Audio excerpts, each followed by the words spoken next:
What is up, everybody? It is Alex from Heavy New York calling from Zoom again, and this time we are here with Michael Monroe. Thanks for being here today.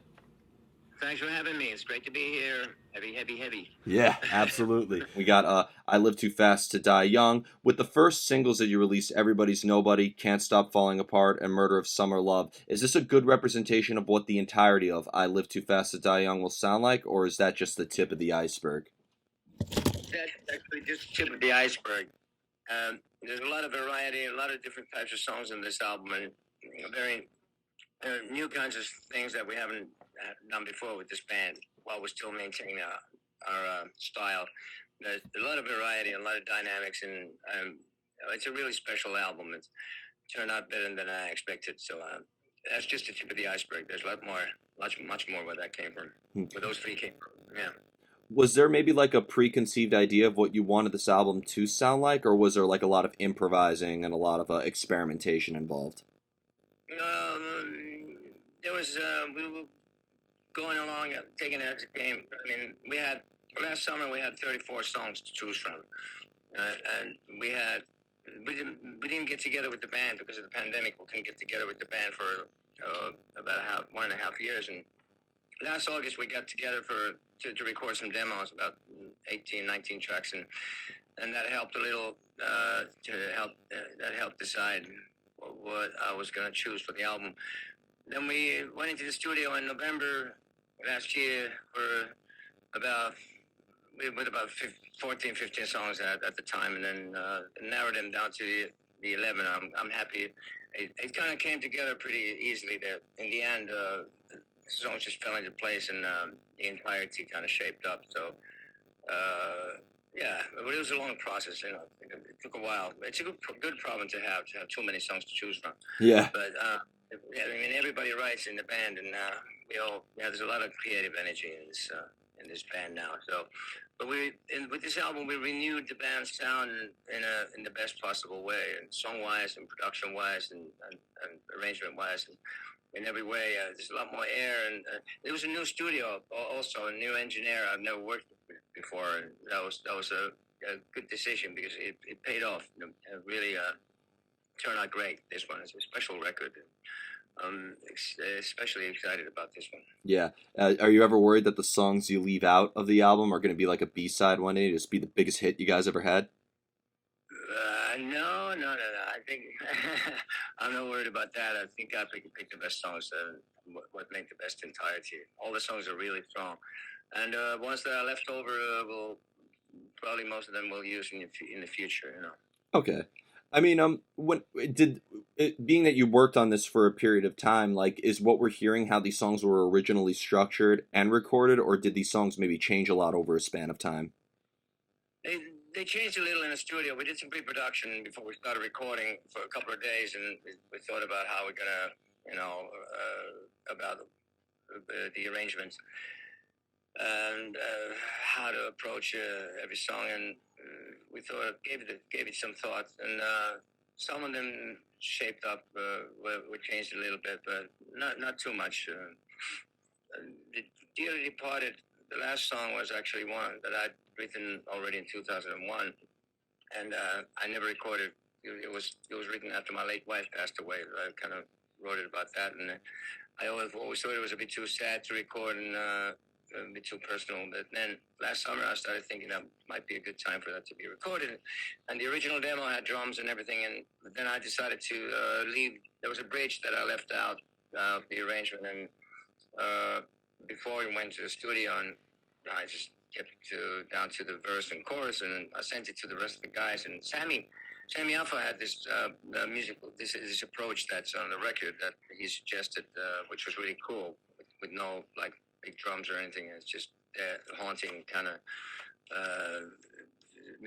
the vibe that's on the version that's on the record. Part of Sammy's demos was actually is used on that version. When I heard that, I did a vocal on it, and I thought, yeah, this is it. This is going to be the end of the album, the last song for the album. But that changed the most from what it was originally. But the rest of the songs were pretty close to what the original versions were. Everybody's Nobody, yeah, everything was pretty close to the original way they were written. Mm-hmm. changed it a little bit, and the way that we played it. The arrangements were shaped up as we were in the studio, but yeah, I had a pretty good idea of what it was going to be when we went in.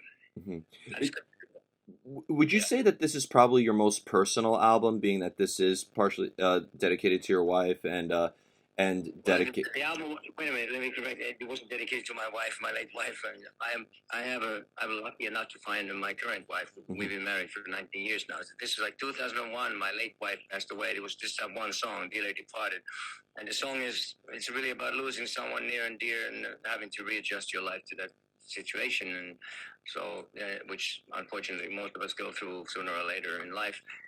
And so it wasn't like this was a long time ago. It's 2001. My late wife passed away, so it was just now that I decided to record that song. So it's not like the whole album was dedicated to her. It was just that song was inspired. It was her title. It's the last title she gave me before she died because she wasn't feeling well, and we used to write together, and I tried to encourage her to write something. I said, "Do you have any titles?" And she said, "How about this, Dearly Departed?" And then I started writing the song, and then she passed away. And it became about her. Hmm. But it's something that everyone can relate to. It's just close. But it wasn't that. This was. I mean, all the albums are personal, but yeah, this is a special one. I feel special about this, and other songs are. I mean, always the songs are about one way or another. The statements, the lyrics are very relevant. It's about my personality, me. It's part of me in every song. Hmm. So yeah, I don't know if it's the most personal, but it's a personal album. And being that you are a multi-instrumentalist and dabbling into many different styles and many different forms of instrumentation, do you almost use different forms of instrumentation to express either different emotions or different personalities, as you said? Well, it depends. Sometimes yes, but I have such a great band that I've created. We have the same band that I put together 12 years ago. Only the guitar player has changed from Ginger Wildheart to Dragon and then to Rich Jones, the other guitar player. The rest of the band has been the same from the beginning, from 2010. So, and this lineup has been the best since the Blackout Stage albums. Rich Jones was also a great songwriter. So it's a band, even though it's called Michael Monroe. It's really I like to collaborate with other people. So great guitar players, great solos, and everybody has a lot to give to the entirety. So, but personally, I make my own statements in my own way, and everybody adds to the whole thing. Yeah. So Do you sometimes think of a statement before music is ever created, and that can help determine the outcome of the music? yeah, I mean, the music. Yeah, well, the lyrics.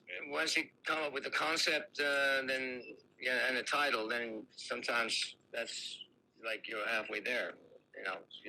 What you want to say, and how you want to say it, and to whom, and then that also can affect the music. Yeah, that's true. Yeah, and when it comes to getting like that inspiration, being that Michael Monroe is a fantastic band and a great collaborative effort, but for you, they say sometimes isolation is a great fuel for creativity. So do you sometimes need to sort of isolate yourself in order to cultivate ideas, or do you prefer to Yeah. engage in songwriting when you're in the company of your other bandmates? Oh, most of the time I'm on my own, especially the last couple of years. It's been no choice to be isolated and social distancing and all that. So we've been. I mean, that's the good thing about the internet. You can send, you can email song ideas, and well, it's like no guilt. I had the chorus for that. I sent it as a text message to Rich, and then Rich started working on a verse, and that's how that came together. But yeah, because of the internet, you can just send stuff back and forth. But the best thing with the band usually normally is to be in the same room with the whole band and then start song from scratch from a riff or something. That's always great. But then again, it depends on the song and it depends on the situation. Because of the pandemic, it's been pretty obvious that we're just sending stuff, emailing songs to each other, ideas, and doing a bunch of stuff at home. separate from each other. But it was great to get together in a room with the band and record the album, do the basic tracks and all. The first 1.5 weeks we did pre-production and we recorded it all. And then me and Rich and the engineer Erno, we stayed in the studio for the rest of the month and finished it all. Steve sent some backing vocals from New York when he was home, but yeah, we mostly then finished it in the studio. The new studio, Inkfish Studios in Helsinki, and the engineer I'd never worked with before. It really turned out great. There was a great collaboration, and Definitely. probably make the next. Yeah. Yeah, and the being that like, do you almost consider like for a lot of artists I've interviewed, this pandemic was the first time that they were recording in a rather, for lack of better words, disjointed way, sending files back and forth, sending, communicating mainly via email and text.